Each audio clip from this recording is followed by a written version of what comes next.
예, 반갑습니다. 오늘 축복이와 같이 하고 있습니다. 이 새벽에 일어나가 지금 7시도 안 됐는데 옆에 와. 알았다, 니도 출연한다. 오늘은 고려 무신정권 때 김준이란 인물에 관해서 설명을 한번 드려봅니다.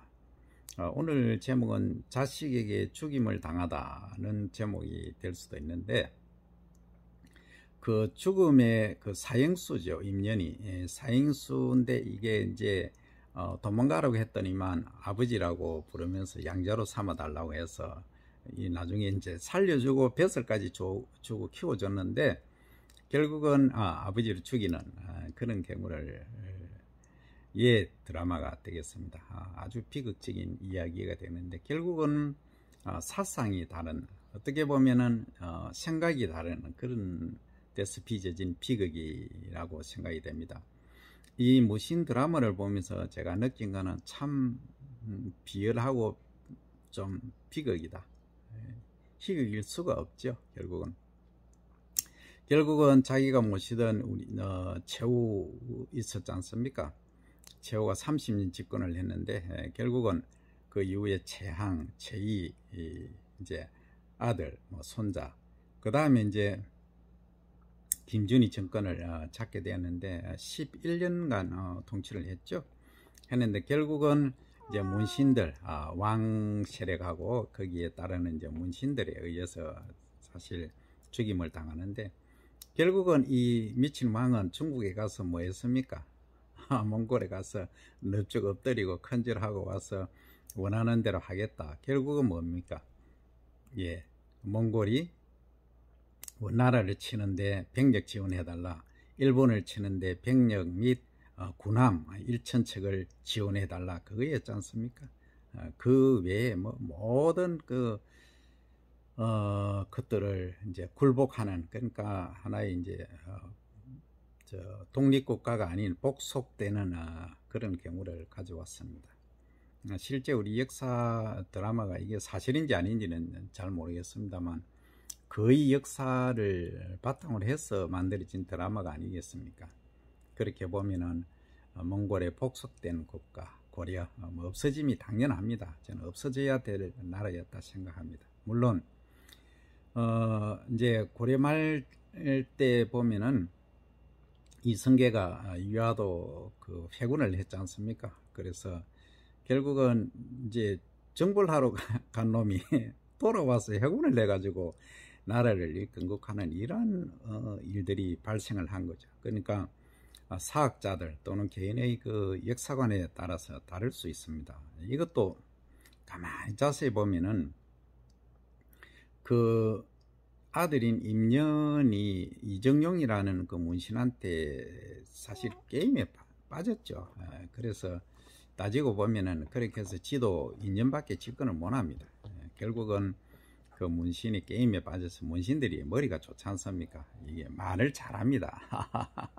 그 문신들은 좀 그렇지 않죠. 그냥 정의파, 항쟁파, 주로 자주 독립국가 이런 쪽을 선호를 하지 않습니까? 결국은 고려 말에도 보면은 이성계가 이화도 회군을 한 이유는 도저히 이것은 전쟁으로 이길 수 없는 건데, 이제 할 수 없이 가서 이제 회군을 해서 새로운 이제 그 국가를, 조선을 건국하게 되는 결과를 가져왔는데, 우리가 그 시대를 안 살아봤기 때문에 알 수는 없습니다. 그 역사란 것은 이긴 자의 몫이기 때문에 패자는 말이 없고 어쩔 수가 없는 겁니다. 그래서 그 당시에 만약에 이제 그런 생각을 합니다.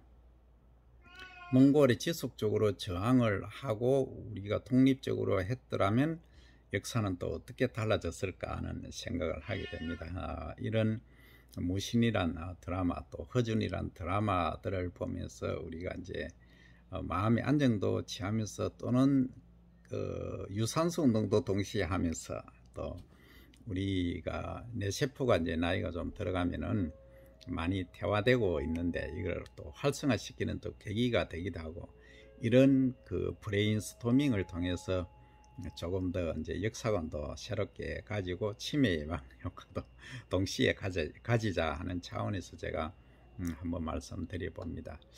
어떤 일이 있기 전에는 항시 조짐이 있지 않습니까? 물론 드라마에서 보면은 최후가 이제 나타났죠. 최후가 꿈에 이제 그날 최후에 대해서 이제 제삿날인데 그때 이제 그 당시에 가신들이 다 모여 있죠. 그러니까 김준의 그 형님들하고 임년 그러니까 그 양자 인원까지 이제 초대를 해서 결국은 화기애애했는데 꿈에 이제 최후가 나타나서 이제 세상일 다 졌고 내 곁에 오너라 이제 했고 그 다음에 그 따님인 아씨 지극히 김준을 사랑한 아씨 있지 않습니까? 그 저승에 가지 못하고 이렇게 늘 기다리고 있다 이런 식으로 하는데 미리 이제 조짐이 나타났죠. 그래서 결국은 그때 이제 왕이 아프다는 핑계로 해서 사일도 안 하고 해서 결국은 이제 역전이 되는 그런 상황이 됐습니다. 결국은 이정용하고 그 다음에 자기 아들인 임년 그 양자죠 에 의해서 죽임을 당하는 그러한 그 김준의 최후의 그 상황을 우리가 그걸 통해서 보게 되는데 이런 걸 보면은 우리 역사란 것이 참 한 사람 한 사람의 판단 그리고 지금이야 뭐 민주화되었으니까 얘기가 다르지만 그 당시에는 참 한두 사람에 의해서 이 역사가 바뀌는 이런 상황들을 보면 참 암울했던 시기다 하는 점도 또 생각해 볼 수 있고 이제 그 당시를 회고하면서 앞으로 우리는 어떻게 살아야 될 것인가도 한번 생각해 볼 수 있는 계기가 될 것으로 또 판단이 됩니다. 그럼 오늘 제목은 양자인 그러니까 뭐 양자라고 하기에는 자식인 그 임년에게 죽임을 당한 김준으로 해 보겠습니다. 여러분들은 이제 어떤 생각을 하시는지 저도 많이 궁금하고 각자마다 생각하는 방법이 다르고 이 바쁜 시절에 또 이 어려운 상황에 뭐 쓸데없는 그런 것까지 생각해야 되느냐 하실 수도 있지만 시간 나시면 한 번씩 사극을 보시면서 오늘을 어떻게 살아야 될 것인가를 한번 생각해 볼 기회를 가짐도 어떨까 조심스럽게 말씀드려 봅니다. 감사합니다.